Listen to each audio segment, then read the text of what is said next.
Atenção! Este episódio contém descrições de cenas violentas. Parte de um corpo em uma mala. Membros espalhados pela cidade. Um suspeito preso.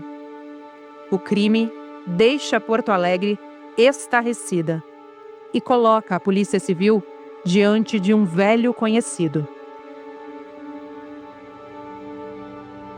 Vejam só, enquanto o delegado está detalhando tudo isso, a repórter Adriana Erion deu a informação de que esse homem, que é um publicitário preso por causa da mala, matou a própria mãe no ano de 2015. Ai, que horror! Ele foi condenado em 2018 por ter cometido esse crime. Como é que estava solto? Ricardo Jardim, de 66 anos, esse homem que agora foi preso de novo, dessa vez pelo caso da mala. Nós percebemos que nos deparávamos ali, então, com algo absolutamente fora da curva na cidade, no estado, talvez no país. Um homem metódico, discreto e carismático. Um cara leve, que criava sempre um ambiente muito legal, né? Sempre brincalhão, mas ele reagia muito forte quando não era aprovado em trabalho. Isso era uma constante, né, nele, né? Um pouco de dualidade. Condenado por um crime bárbaro. Ele colocou ela em sacos de lixo, enrolou naquela fita silver tape. Então ele planejou tudo de uma forma extremamente meticulosa, que faz parte, inclusive, da personalidade dele. Não demonstrar sentimentos e ser extremamente organizado. Polícia investiga. Dentro de saco foi localizada boiando nas águas da zona leste aqui da capital.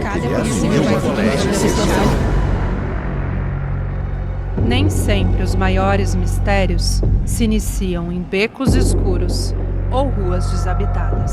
Meu nome é Letícia Mendes. Eu sou Adriana Erion. E esse é o Crime da Mala.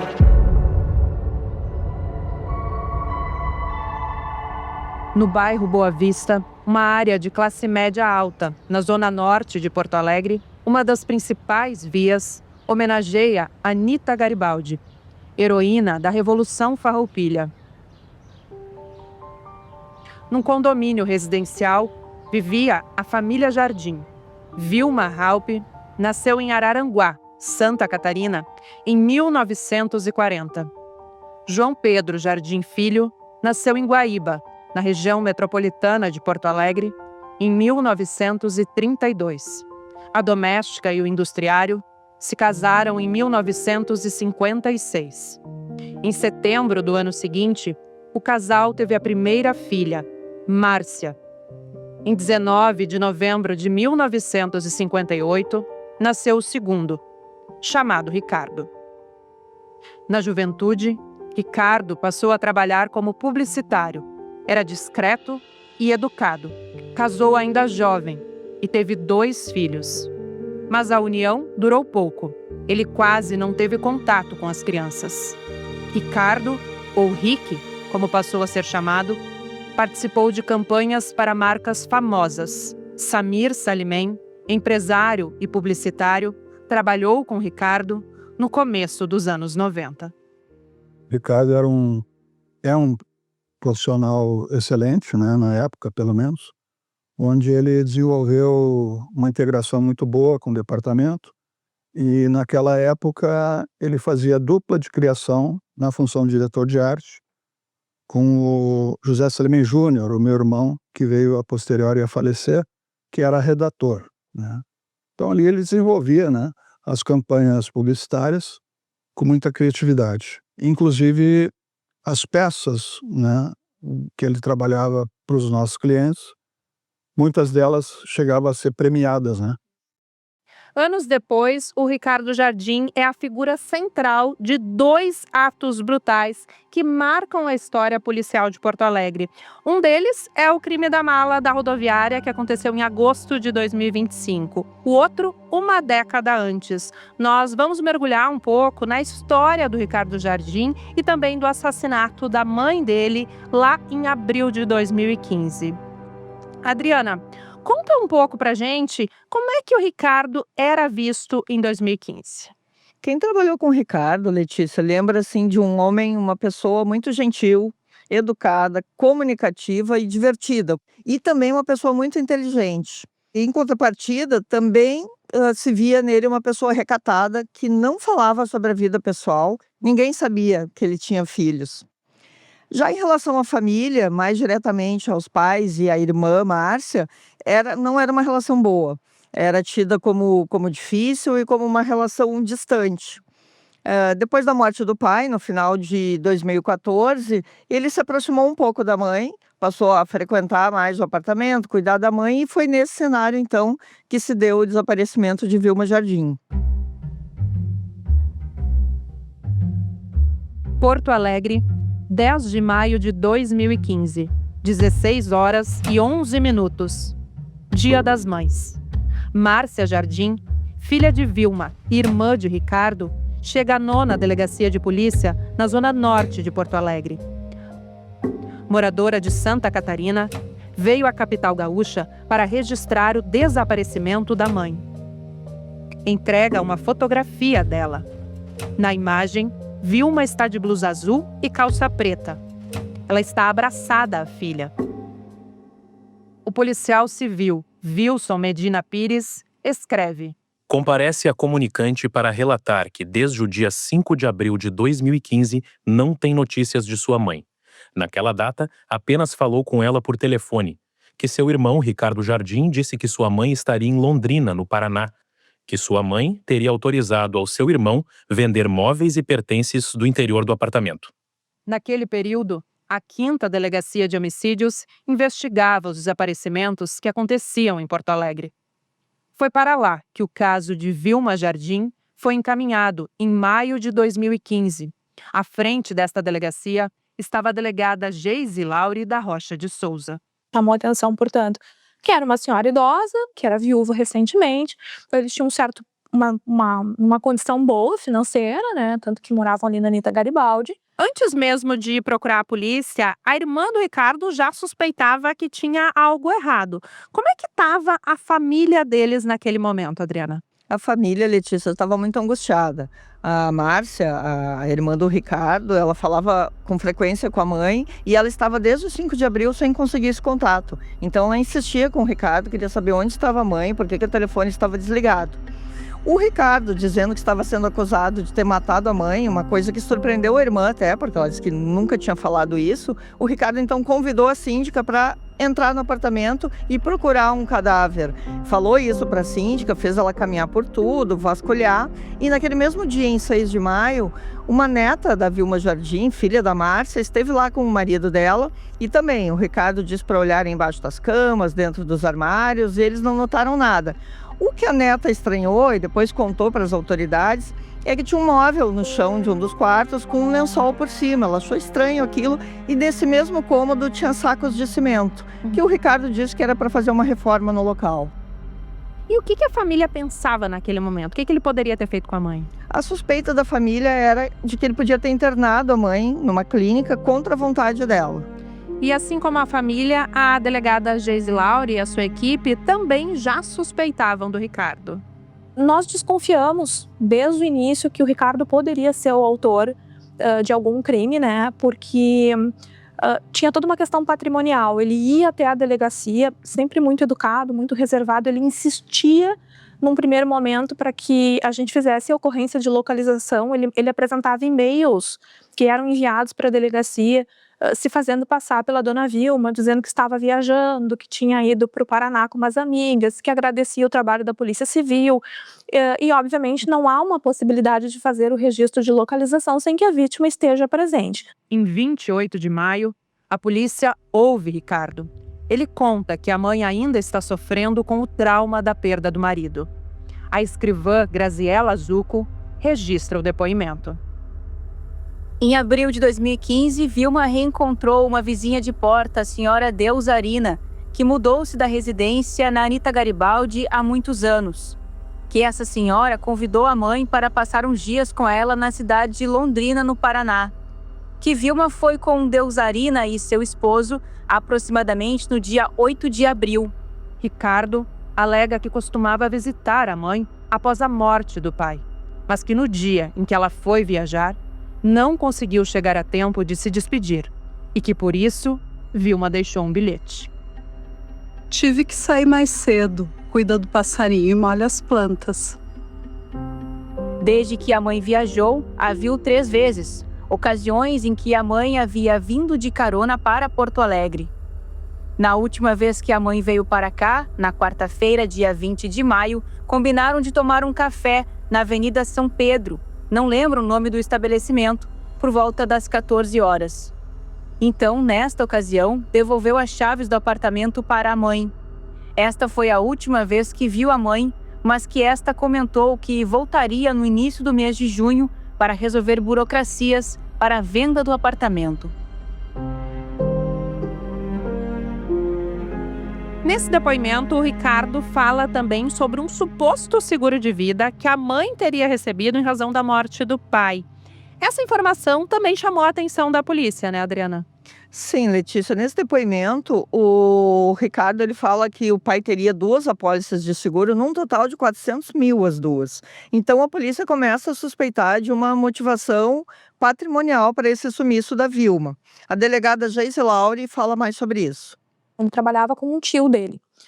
E com relação ao patrimônio, por exemplo, teve um dia que ele chegou e estava usando uma roupa de uma marca muito cara. No outro dia, ele chegou, ele tinha trocado de aparelho celular. Na outra vez, ele apareceu com um iPad.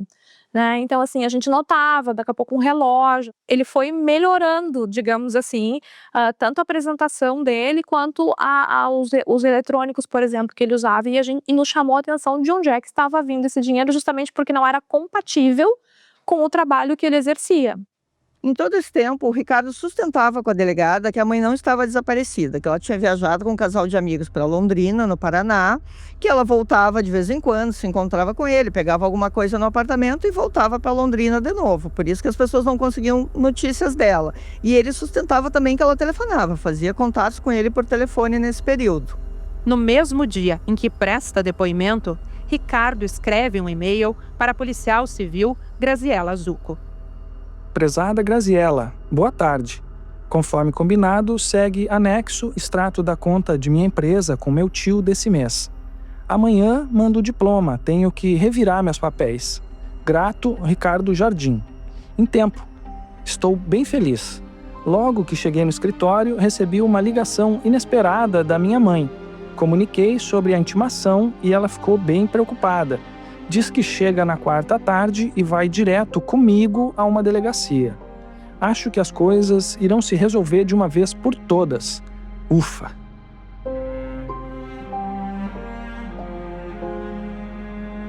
Aqui tem um ponto bastante interessante, que é essa comunicação do Ricardo por e-mails. Eu vou te pedir para detalhar um outro e-mail que chama muita atenção dentro desse processo. Essa troca de e-mails ocorreu em 8 de maio de 2015, 2 dias antes do Dia das Mães e também do dia em que foi registrado o sumiço da Vilma Jardim. Nesse e-mail, o outro tio do Ricardo, o Antônio, escreve para ele dizendo que gostaria de fazer um almoço festivo para o Dia das Mães no sítio dele em Cachoeirinha. Gostaria que a irmã fosse a Vilma, mas que como ela está viajando, não conseguiram contato, então está conversando com o sobrinho para ver se ele vai e pergunta então como o Ricardo está. O Ricardo responde que está péssimo, que está vivendo um inferno, está se incomodando com a irmã e com o cunhado por causa do sumiço da mãe. E aí ele escreve uma frase que chamou muito a atenção das autoridades depois. Ele diz: a Márcia deve estar pensando que eu matei a mãe, esquartejei e espalhei pela cidade. Isso foi escrito, então, 10 anos antes do crime da mala da rodoviária de Porto Alegre. É um crime em que a vítima foi morta, esquartejada e teve as partes espalhadas pelas ruas de Porto Alegre. Depois de prestar depoimento, Ricardo segue até o apartamento de Vilma, onde recolhe documentos. Entre eles, o recibo da compra de um móvel. É um armário em MDF com 1,95 m de comprimento. O recibo tem como data 7 de maio de 2015. Após recolher os papéis, Ricardo volta para a empresa do tio, onde está morando.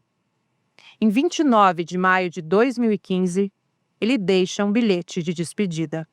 Jorge, em primeiro, por favor, entrega a bolinha para o Tonho e para a Silvana e pede que eles tratem como ela merece. Amo essa cachorrinha. Um dia vais entender tudo, pelo menos é o que eu espero. E se a minha vida nunca foi fácil, eu não esperava que terminasse fácil também. Não espero que compreendas, apenas que não me odeie totalmente. Tu é a única pessoa que tem vontade que entenda. O resto, que se dane. Amo tu, cara. Te cuida. Rick. Adri, o Ricardo escreve esse bilhete que dá a impressão de que ele pretende ir embora.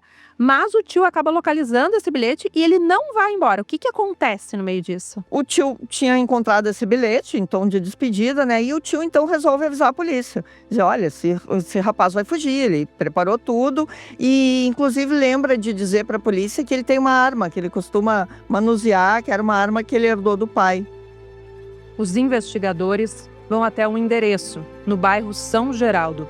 Sobem uma escada em caracol até chegarem à última sala, onde são recebidos por Ricardo e pelo tio. Começam a remexer no quarto, onde encontram um revólver calibre 32 e o passaporte de Ricardo. Minutos depois, no andar de baixo, o tio ouve um dos policiais gritar: Onde está o corpo dela? O que tu fez com ela? Eu matei ela. O corpo dela tá no apartamento. A confissão de Ricardo Jardim leva a polícia ao prédio da Anita Garibaldi. Policiais e peritos chegam ao apartamento 401, onde Vilma morava.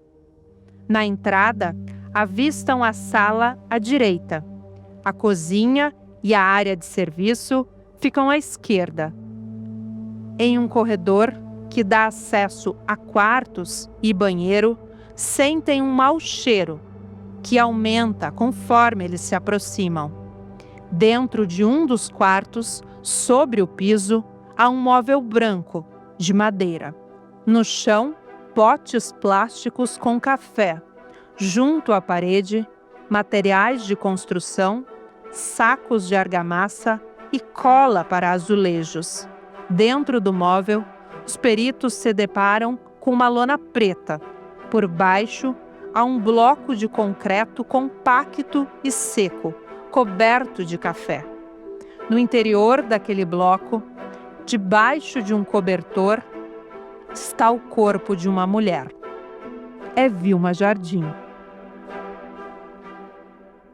A delegada Geise Lauri lembra como estava o local. Parecia um jazigo, porque era no meio do apartamento que ele concretou a mãe dele. Então entrava, parecia realmente um caixão, tinha flores no quarto, né? Tinha potes de café pelo quarto, para que não tivesse odor no prédio. Então realmente ele premeditou isso e tudo extremamente limpo, extremamente organizado. A perícia aponta que Vilma foi atingida por 13 facadas na região da cabeça e do pescoço.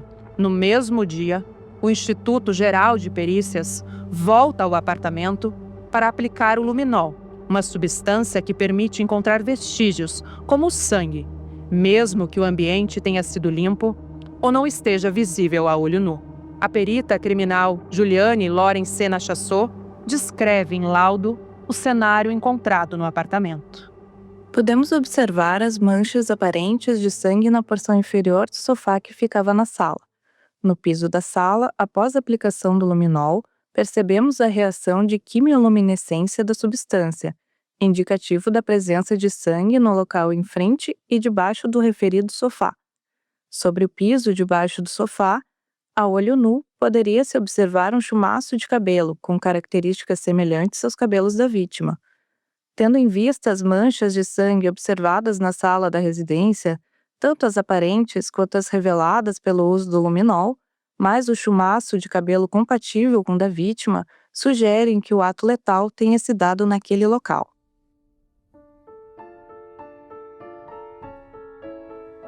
Em 29 de maio, mesmo dia em que é preso, Ricardo Jardim é interrogado pela delegada Geise Lauri. Ele muda a versão sobre o desaparecimento de Vilma. No dia da prisão, ele confessou e disse que a mãe merecia morrer porque ela era culpada pela morte do pai dele, e ele queria efetivamente ficar com um seguro aí que era em torno de 400 mil. E aí, além da questão do ódio que ele tinha dela, em razão de atribuir a ela a responsabilidade pela morte do pai dele, tinha a questão patrimonial, que ele entendia que ela não tinha que ficar com os valores ali. Adri, tu acessou esse depoimento registrado pela escrivã na época. Conta pra gente um pouco do que diz o Ricardo durante a oitiva da polícia. Ele começa então explicando que o pai fazia tratamento há muito tempo, tomava muitos medicamentos que eram ministrados pela mãe. Ele destaca no depoimento que em um determinado período o pai começou a emagrecer demais e que os familiares estranharam, questionaram a Vilma e que ela disse que estava administrando os remédios como o médico tinha orientado. O pai então morre em dezembro de 2014 por problemas cardíacos.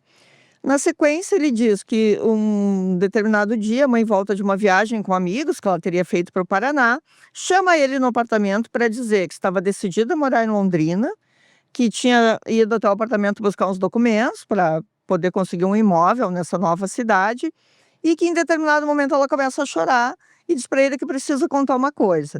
E o que ela revelou, segundo ele, é que o pai não teria morrido de forma natural, que ela teria dado remédios a mais para ele para antecipar essa morte. E ele fala, Adriana, durante esse depoimento, como é que era a relação dele com a mãe? Ele destaca para os policiais que ele fez terapia por muito tempo e que a terapeuta dizia para ele que a Vilma representava a opressão na vida dele, que ele tinha esse sentimento guardado desde a infância em relação a ela. Vamos ouvir agora um trecho do que registrou a escrivã de polícia Nara Lígia de Braga Mello. Neste momento, Vilma disse, quase rindo, que estava há 3 anos cuidando de um velho babão e que não aguentava mais, que não iria perder a sua vida cuidando de um velho que não tinha mais volta. Ficou revoltado com a mãe, levantou e disse para Vilma que iria denunciar a mãe pela morte do pai. Momento em que Vilma disse que ele não ia fazer nada. Foi até a cozinha, pegou uma faca e partiu para cima. Bateu com a mão na faca e ela se desequilibrou.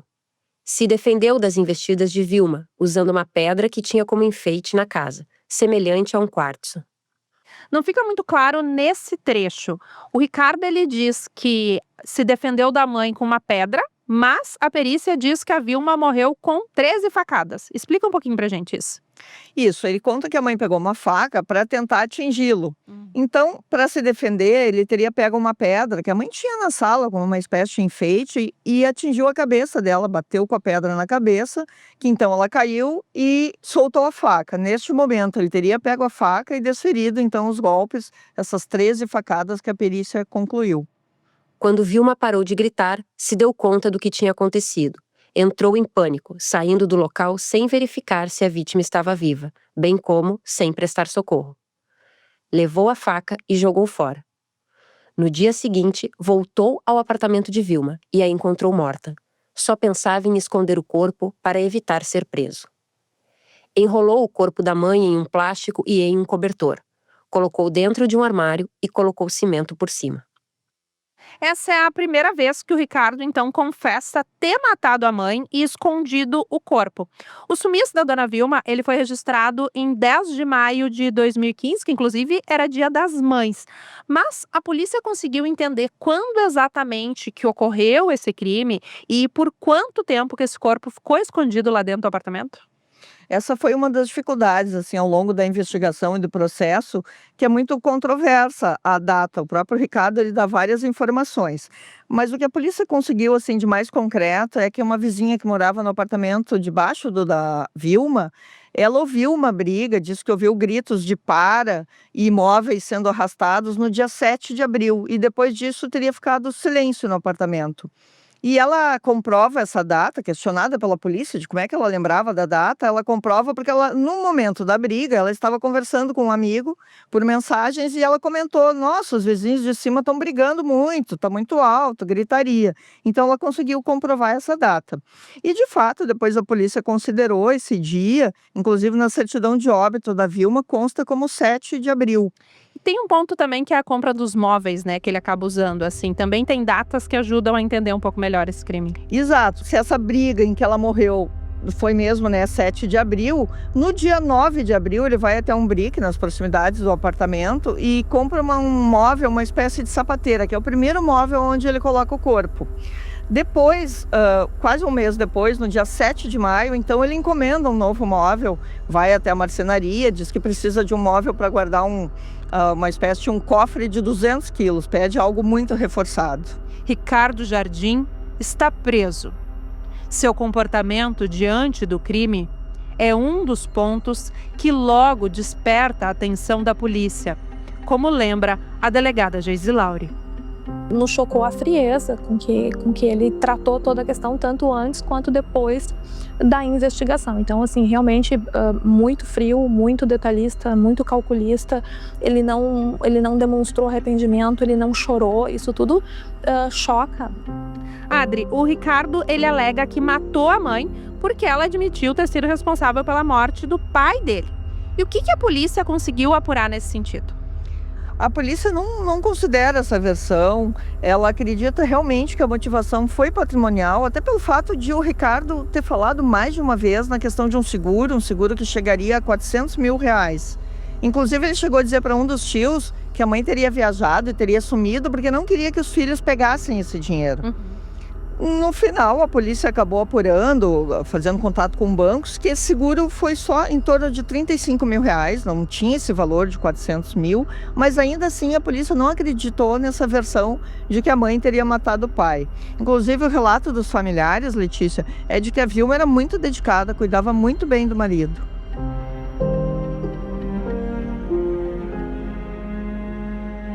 E depois disso tudo, em julho de 2015, o Ministério Público denuncia Ricardo Jardim e ele se torna réu. A responsável pelo caso foi a promotora Luciane Wingert. Não foi o primeiro caso de filho que mata a mãe que eu trabalhei, né? Então não posso te dizer que me surpreendeu propriamente isso. Mas a violência com que ele cometeu o crime, o fato dele ter ocultado o corpo da mãe em casa e mentido para os seus familiares, para a própria irmã, para o tio, que são familiares da vítima, o desaparecimento dela, permitindo que essas pessoas ficassem sofridas e angustiadas com o desaparecimento de uma pessoa idosa, também chama a atenção essa indiferença pelo sofrimento das pessoas que lhes são próximas. Ricardo é acusado pelos crimes de homicídio qualificado por motivo torpe e meio cruel, além de ocultação de cadáver e posse de arma de fogo. Na manhã de 19 de novembro de 2018, a juíza Karen Luize de Souza Pinheiro dá início ao júri. Jorge Halpe, tio de Ricardo, é uma das testemunhas. Ele nega que a irmã seja culpada pela morte do pai de Ricardo. Vamos ouvir a leitura de um trecho do depoimento. Eu quero deixar também dito para vocês que a alegação que ele faz de que a mãe matou o pai com excesso de medicamentos é mentira. Porque o pai dele faleceu com 82 anos de idade, com sérios problemas cardíacos, que metade do coração já não funcionava mais. E quem marcava as consultas para o pai dele e controlava as consultas e os exames de sangue que o pai dele tinha que fazer periodicamente, sempre em curtíssimo prazo, para controlar a espessura do sangue, pela dificuldade cardíaca que ele tinha, era eu, não era ele. Logo depois de serem ouvidas as testemunhas, o réu também passa a ser interrogado. E, mais uma vez, o Ricardo Jardim, ele muda a versão em relação à morte da dona Vilma, né, Adriana? Ele surpreende, então, os jurados contando uma nova versão. Ele diz que a mãe parecia estar possuída por algo sobrenatural e que ela esfaqueou a si própria. Ele chega a dizer, num trecho do depoimento, a voz não era de mulher, a voz era uma voz gutural, era uma voz que parece que vinha de dentro, uma coisa estranhíssima, parece que ela entrou num surto, uma coisa incrível. A promotora Luciane Wingert ouviu o relato de Ricardo. Quando eu pergunto para ele como é que ela conseguiria se dar tantos golpes contra si, ele não consegue explicar, ele não consegue sustentar a versão trazida por ele de autolesão frente àquilo que a gente conhece, né? Porque se tratava de uma senhora de idade, uma senhora com alguma já fragilidade de saúde em decorrência da idade, então a versão que ele trazia não condiz. E nesse interrogatório, ele admite que a morte da dona Vilma aconteceu ali entre 7 e 8 de abril de 2015, né? Ele alega que não planejou a morte da mãe e nem a ocultação, mas diz que depois ele ficou com medo e decidiu, então, esconder o corpo dela. Nós vamos ouvir agora um trecho do que disse o Ricardo em depoimento. Pelo amor de Deus, se a minha mãe tinha desmaios e eu quisesse tirar a vida dela, que chance melhor eu não teria que num desmaio dela pegar um travesseiro e sufocar, sei lá. Eu não sou criminoso para saber quais as técnicas de matar uma pessoa, mas eu acredito que qualquer pessoa inteligente que pretenda tirar a vida de uma outra pessoa, a primeira coisa que se evita são evidências. E a coisa que mais tinha naquele apartamento eram evidências. Eu me considero uma pessoa inteligente. Já vi Criminal Minds, CSI, já li Agatha Christie. Ali existem muitos relatos de crimes, que a tendência é as pessoas evitarem as evidências. Ao fim de 10 horas de sessão, o júri chega a um veredito e a juíza Karen Luise de Souza Pinheiro comunica o resultado. Reunindo o conselho de sentença, os jurados decidiram, secreta e soberanamente, condenar o réu. Assim, em conformidade com a decisão, declara o condenado o réu Ricardo Jardim. A magistrada destaca o comportamento e a personalidade de Ricardo. Criou uma história carregada de detalhes, circunstâncias, desculpas, indicando que a genitora teria ido viajar a fim de que não fosse procurada em seu apartamento e manteve-se sustentando tal versão por vários dias, tudo para controlar as impressões dos envolvidos acerca dos fatos, revelando-se mais que mentiroso, manipulador. Depois da descoberta do ocorrido, assumiu a ocultação do cadáver, não demonstrando remorso ou sentimento de culpa quanto ao que foi praticado, revelando frieza ímpar, mencionando inclusive ter sentido alívio no momento em que percebeu ter a mãe perdido a vida. Após ainda, conviveu com o corpo da vítima em decomposição por dias no local, primeiramente deixando-o coberto no apartamento, ao chão, indo para sua casa como se nada houvesse acontecido. Depois, colocando-o em uma cama, envolvendo-o em cobertores e lona, mantendo contato com o mesmo por seguidos dias. Também cuidou-se de higienizar o lugar do crime, o que fez cuidadosamente. Dissimulado ao depor, chorou ao relatar episódios paralelos aos delitos, tudo no intuito de sensibilizar os jurados e a assistência, fingindo, pois seus sentimentos que não possui. Porto Alegre, 19 de novembro de 2018. Karen Luise de Souza Pinheiro, juíza-presidente do Tribunal do Júri.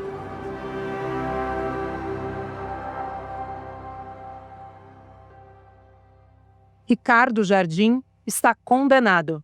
A pena é de 27 anos de reclusão e 1 ano de detenção.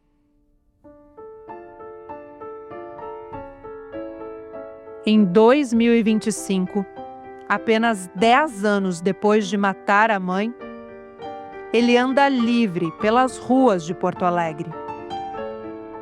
E o seu caminho cruza com o de outra mulher. O delegado Mário Souza, diretor do Departamento de Homicídios, considera esse o caso mais complexo que já investigou. Nos deparávamos ali, então, com algo absolutamente fora da curva na cidade, no estado, talvez no país, de uma pessoa que havia matado e concretado a mãe e estava envolvida, cometendo um crime que havia esquartejado a sua namorada e a espalhado pela cidade. Manhã de sábado, 6 de setembro de 2025. Um trabalhador do Departamento Municipal de Limpeza Urbana circula pela praia de Ipanema recolhendo lixo. Olha para o Guaíba e vê algo na água.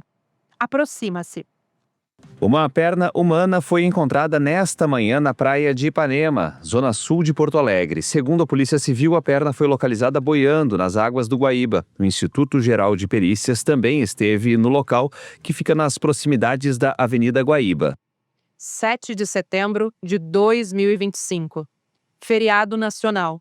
A orla do Guaíba está movimentada. Pescadores avistam algo boiando. Esse novo membro encontrado aqui em Porto Alegre É muito triste essa notícia, né, Leandro? E parece até que a gente tá num replay do dia de ontem, porque ontem uma perna já havia sido encontrada na praia de Ipanema, também na zona sul de Porto Alegre. A polícia passa a suspeitar que aqueles sejam fragmentos do corpo da mesma vítima. Resta ainda encontrar a cabeça da mulher. Ao ser ouvido, Ricardo Jardim aponta o nome de quem seria ela. A polícia decide esperar pela perícia para confirmar essa identificação. No próximo episódio, exame de DNA confirma quem é a vítima do crime da mala na rodoviária.